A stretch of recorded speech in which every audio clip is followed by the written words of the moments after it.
പ്രവാസ ലോകത്തെ വാർത്തകളും വിശേഷങ്ങളും അതുപോലെ മാറി മാറി വരുന്ന നിയമങ്ങളും നേരത്തെ അറിയാൻ ഈ ചാനൽ സബ്സ്ക്രൈബ് ചെയ്യൂ. അടുത്തുള്ള ബെല്ലൈക്കൺ എനേബിൾ ചെയ്യാൻ മറക്കേണ്ട. നമസ്കാരം. ഒമാൻ വാർത്തകളിലേക്ക് സ്വാഗതം. ഇന്ന് മെയ് 3. പ്രധാന വാർത്തകൾ. ഗോൾഡ് ബുള്ളിയൻ മൊത്ത ജ്വല്ലറി വ്യവസായത്തിലെ മുൻനിരക്കാരായ റിസാൻ ജ്വല്ലറി തങ്ങളുടെ റീറ്റെയിൽ സ്വർണ്ണ വജ്രാഭരണ ശൃംഖല ഒമാനിൽ വ്യാപിപ്പിക്കുന്നു. ഗ്രൂപ്പിന്റെ പുതിയ റീറ്റെയിൽ ഷോറൂം മസ്കത്ത് റൂവിയിൽ പ്രവർത്തനം തുടങ്ങി. മത്ര ഷൂറ കൗൺസിൽ അംഗം ഹുസൈൻ ബിൻ മുഹമ്മദ് അലവാദി, സിനിമാ നടി അനശ്വര രാജൻ എന്നിവർ ചേർന്ന് ഉദ്ഘാടനം നിർവഹിച്ചു. ഏകത മസ്കത്ത് 7ാം വാർഷികത്തോടനുബന്ധിച്ച് ഏകത നൃത്തോത്സവ് 2024 ഇന്ത്യൻ ക്ലാസിക്കൽ ഡാൻസ് സിംഫണി ഇന്ന് അരങ്ങേറും. രാവിലെ 9 മണി മുതൽ റുസൈലിലെ മിഡിൽ ഈസ്റ്റ് കോളേജ് ഓഡിറ്റോറിയത്തിൽ നടക്കുന്ന പരിപാടി ഇന്ത്യൻ ശാസ്ത്രീയ നൃത്തത്തിന്റെ ശരിയായ ഭാവങ്ങൾ പ്രതിഫലിപ്പിക്കുന്ന വേദിയായി മാറുമെന്ന് ഭാരവാഹികൾ അറിയിച്ചു. വൈകിട്ട് 6 മണിക്ക് നടക്കുന്ന ചടങ്ങിൽ ഇന്ത്യൻ അംബാസഡർ അമിത് നാരംഗ് മുഖ്യാതിഥിയായിരിക്കും. ദേശീയ വിമാന കമ്പനിയായ ഒമാൻ എയറിന് പുതിയ ചീഫ് എക്സിക്യൂട്ടീവ് ഓഫീസറെ നിയമിച്ച് ഗതാഗത ആശയവിനിമയ വിവരസാങ്കേതിക മന്ത്രി എഞ്ചിനീയർ സഊദ് അൽ മഅ്വലിയുടെ ഉത്തരവ്. വ്യോമയാന രംഗത്ത് 3 പതിറ്റാണ്ടിന്റെ പ്രവൃത്തി പരിചയമുള്ള കോൺകോർ ഫിയറ്റ്സ് ആണ് പുതിയ സിഇഒ. ഒമാൻ എയറിന്റെ സാമ്പത്തിക മേഖലകളിൽ ഉൾപ്പെടെ സമ്പൂർണ്ണ മുന്നേറ്റം ലക്ഷ്യം വെച്ചാണ് പുതിയ നിയമനം. സുഹാർ മലയാളി സംഘം ഇന്ത്യൻ സോഷ്യൽ ക്ലബ്ബ് സുഹാറുമായി സഹകരിച്ച് സംഘടിപ്പിക്കുന്ന മെഗാ തിരുവാതിര മെയ് 4 ശനിയാഴ്ച സുഹാറിലെ സല്ലാനിലുള്ള അൽ തരീഫ് ഫുട്ബോൾ ഗ്രൗണ്ടിൽ അരങ്ങേറുമെന്ന് സംഘാടകർ അറിയിച്ചു. ഒമാനിൽ ആദ്യമായി 400ഓളം കലാകാരികൾ പങ്കെടുക്കുന്ന പരിപാടി പ്രത്യേകം സജ്ജമാക്കിയ ഗ്രൗണ്ടിൽ പഞ്ചവാദ്യത്തോടെ ആരംഭിക്കും.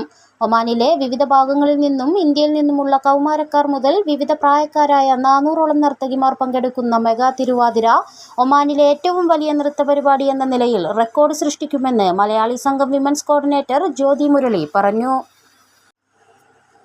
വടക്കൻ മേഖലയിൽ മഴ തുടരാൻ സാധ്യതയുള്ളതിനാൽ സുരക്ഷാ നിർദ്ദേശങ്ങളുമായി അധികൃതർ.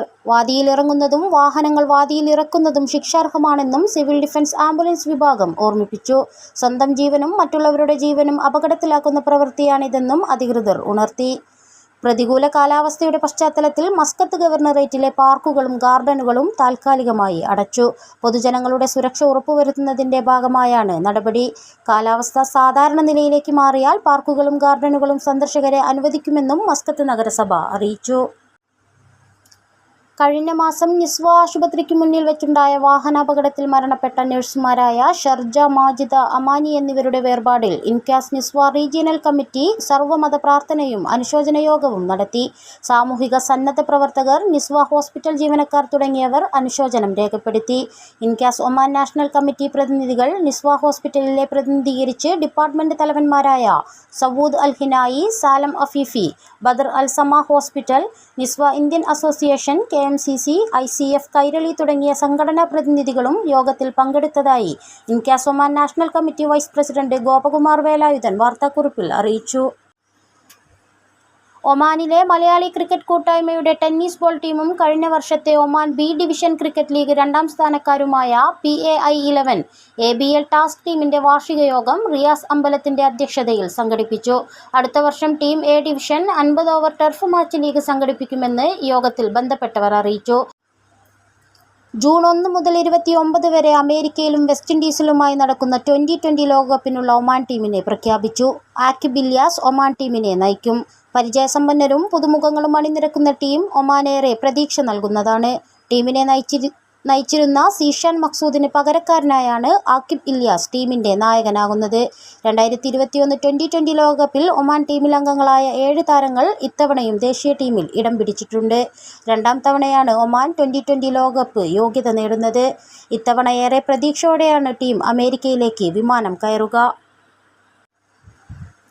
മുംബൈയിലെ ഛത്രപതി ശിവജി മഹാരാജ് വാസ്തു മ്യൂസിയത്തിൽ നിന്നുള്ള 17ാം നൂറ്റാണ്ടിലെ സാഹിത്യ സൃഷ്ടിയായ അനീസ് അൽ ഹുജ്ജാജിന്റെ കയ്യെഴുത്ത് പ്രതി ഒമാൻ ദേശീയ മ്യൂസിയത്തിൽ പ്രദർശിപ്പിക്കുന്നു. മുഗൾ കൊട്ടാരത്തിലെ ഉദ്യോഗസ്ഥനായിരുന്ന സഫി ബിൻ വലി ഗസ്വിൻ രചിച്ച കൃതി ഹജ്ജ് തീർത്ഥാടനത്തെക്കുറിച്ചുള്ള വ്യക്തമായ വിവരം നൽകുന്നതാണ്.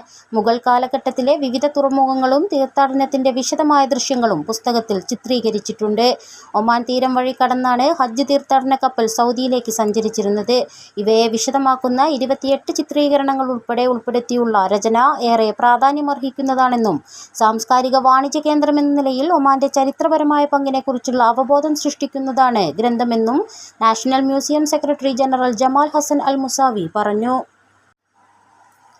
ഒമാന്റെ വിവിധ ഭാഗങ്ങളിൽ ശക്തമായ മഴ ലഭിച്ചു. തലസ്ഥാനത്തടക്കം രാവിലെ മുതൽ അന്തരീക്ഷം മേഘാവൃതമായിരുന്നു. ഉച്ചയോടെ എത്തിയ മഴ രാത്രിയിലും തുടർന്നു. വടക്കൻ ഗവർണറേറ്റുകളിലാണ് കൂടുതൽ മഴ പെയ്തത്. സലാലയിലും പരിസരങ്ങളിലും ഭേദപ്പെട്ട മഴ ലഭിച്ചു. പലയിടത്തും കാറ്റടിച്ചു വീശി. ആലിപ്പഴവും വർഷിച്ചു. ഇടിമിന്നലോടെയാണ് പേമാരി പെയ്തത്. രാജ്യത്തെ സർക്കാർ, സ്വകാര്യ, അന്തർദേശീയ സ്കൂളുകൾക്കെല്ലാം ഇന്നലെ ഓൺലൈൻ ക്ലാസുകളായിരുന്നു. വാദികൾ നിറഞ്ഞൊഴുകി റോഡുകളിലേക്ക് വെള്ളം കയറുകയും ഗതാഗതം തടസ്സപ്പെടുകയും ചെയ്തു. വെള്ളക്കെട്ടുകൾ രൂപപ്പെട്ട് വാഹനങ്ങൾക്ക് കേടുപാടുകൾ സംഭവിച്ചു. അപകടങ്ങൾ ഒഴിവാക്കുന്നതിന് പലയിടത്തും പോലീസ് വാഹനങ്ങൾ വഴിതിരിച്ചുവിട്ടു. റോഡിലെ തടസ്സങ്ങൾ നീക്കിയും നിർദ്ദേശങ്ങൾ നൽകിയും റോയൽ ഒമാൻ പോലീസും രംഗത്തുണ്ടായിരുന്നു. സർവ്വസന്നാഹങ്ങളോടെ സുരക്ഷാ വിഭാഗങ്ങൾ എല്ലായിടങ്ങളിലും ഓടിയെത്തി.